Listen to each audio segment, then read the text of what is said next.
ಉತ್ತರ ಪ್ರದೇಶದ ಪ್ರಯಾಗ್ರಾಜ್ನಲ್ಲಿ ಮಹಾಕುಂಭ ಮೇಳ ಅತ್ಯಂತ ಸಂಭ್ರಮದಿಂದ ನಡೀತಾ ಇದೆ. ಜನವರಿ 13ರಿಂದ ಈವರೆಗೂ 15 ಕೋಟಿಗೂ ಅಧಿಕ ಭಕ್ತರು ಪುಣ್ಯ ಸ್ನಾನ ಮಾಡಿದ್ದಾರೆ. ನಾಳೆ ಮೌನಿ ಪೂರ್ಣಿಮಾ ಹಿನ್ನೆಲೆಯಲ್ಲಿ ಭಕ್ತರ ಸಂಖ್ಯೆ ಇನ್ನಷ್ಟು ಹೆಚ್ಚಳವಾಗ್ತಾ ಇದೆ. ಇನ್ನೊಂದು ಕಡೆ ಮಹಾಕುಂಭ ಮೇಳಕ್ಕೆ ಜನಸಂಖ್ಯೆ ಹೆಚ್ಚಳವಾಗಿರೋದ್ರಿಂದ ಅಯೋಧ್ಯೆಗೂ ಕೂಡ ಭಕ್ತರು ಬರ್ತಾ ಇರೋದು ಗಣನೀಯ ಪ್ರಮಾಣದಲ್ಲಿ ಹೆಚ್ಚಾಗಿದೆ. ಹೀಗಾಗಿ 15ರಿಂದ 20 ದಿನ ಅಯೋಧ್ಯೆಗೆ ಬರದಂತೆ ಅಲ್ಲಿನ ಆಡಳಿತ ಮಂಡಳಿ ಮನವಿ ಮಾಡಿಕೊಂಡಿದೆ.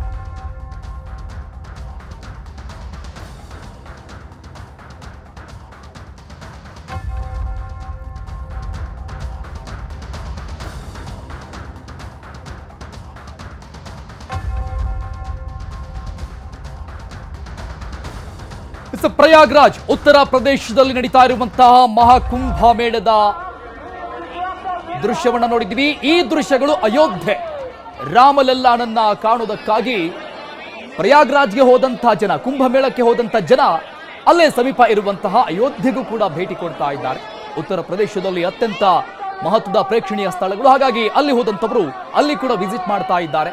ಒಂದಿಷ್ಟು ದಿನಗಳ ಕಾಲ ಬಂದ್ ಮಾಡಿ ಅಂತ ಅಯೋಧ್ಯೆಯ ಆಡಳಿತ ಮಂಡಳಿ ಮನವಿ ಮಾಡಿಕೊಂಡಿದೆ.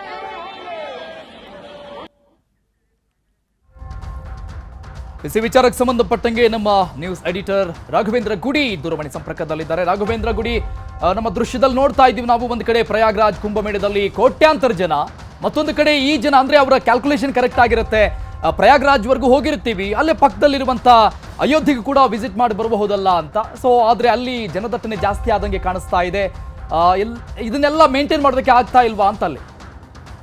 ಸಹಜವಾಗಿ ಅರುಣ್, ನೀವು ನೋಡ್ತಾ ಇರೋ ಹಾಗೆ ಈಗ ಆಲ್ರೆಡಿ 15 ಕೋಟಿ ಜನ ವಿಸಿಟ್ ಮಾಡಿದ್ದಾರೆ. ಜೊತೆಗೆ ನಾಳೆ ಮೌನಿ ಅಮಾವಾಸ್ಯೆ ಕೂಡ ಇದೆ. ಅಮಾವಾಸ್ಯೆ ಸಂದರ್ಭದಲ್ಲಿ ಸರಿಸುಮಾರಾಗಿ ಒಂದೇ ದಿನ 10 ಕೋಟಿ ಜನ ಕೂಡ ಸ್ನಾನ ಮಾಡುವಂತಹ ನಿರೀಕ್ಷೆ ಇದೆ. ಅದಕ್ಕೆ ಬೇಕಾಗಿರ್ತಕ್ಕಂಥ ಸಿದ್ಧತೆಗಳನ್ನ ಉತ್ತರ ಪ್ರದೇಶ ಸರ್ಕಾರ ಪ್ರಯಾಗ್ರಾಜ್ನಲ್ಲಿ ಮಾಡಿಕೊಳ್ತಾ ಇದೆ. ಆದ್ರೆ ಅಲ್ಲಿಂದ ಸುಮಾರು ಒಂದು 3 ರಿಂದ 4 ಗಂಟೆ ಪ್ರಯಾಣವನ್ನ ಮಾಡಿದ್ರೆ, 130 ರಿಂದ 140 ಕಿಲೋಮೀಟರ್ ಪ್ರಯಾಣವನ್ನ ಮಾಡಿದ್ರೆ ಅಯೋಧ್ಯೆಗೆ ಹೋಗ್ತಾರೆ. ಹೀಗಾಗಿ ಸಹಜವಾಗಿ ಪ್ರಯಾಗ್ರಾಜಕ್ಕೆ ಹೋದಂತವರು ಒಂದು ಪ್ಲಾನ್ ಅನ್ನ ಮಾಡ್ಕೊಳ್ತಾ ಇದ್ದಾರೆ.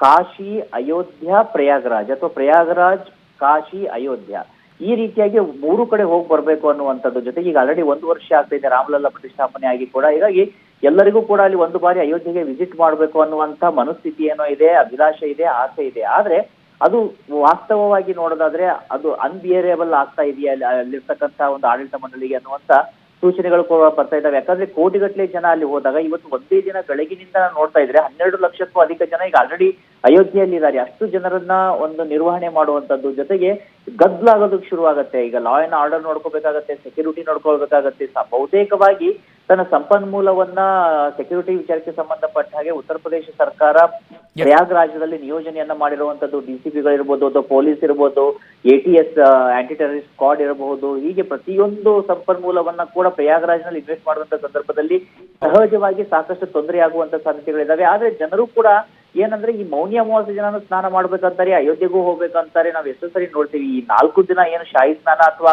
ಅಮೃತ ಸ್ನಾನ ಅಂತ ಈ ಬಾರಿ ಕರೀತಾ ಇದ್ದಾರೆ. ಅದು ಅಲ್ಲಿರ್ತಕ್ಕಂಥ ಅಖಾಡಗಳ ಒಂದು ಅವರಿಗೆ ಸಹಾಯಕ್ಕಾಗಿ ಮಾಡಿರುವಂತ ಒಂದು ವ್ಯವಸ್ಥೆ. ಅದನ್ನ ಅವತ್ತೇ ಮಾಡ್ಬೇಕು ಅಂತ ಹೇಳಿ ಹೋಗಿ ಈ ಗದ್ದಲದಲ್ಲಿ ಸಿಕ್ಕಾಕೊಳ್ಳುವಂತದ್ದು. ಜೊತೆಗೆ ಈಗ ಅಯೋಧ್ಯೆ ನೋಡೋಣ ರಾಘವೇಂದ್ರ ಗುಡಿ, ಅಲ್ಲಿನ ಸರ್ಕಾರ ಯಾವ ರೀತಿಯಾದಂತಹ ಕ್ರಮ ತೆಗೆದುಕೊಳ್ಳುತ್ತೆ ಅಂತ.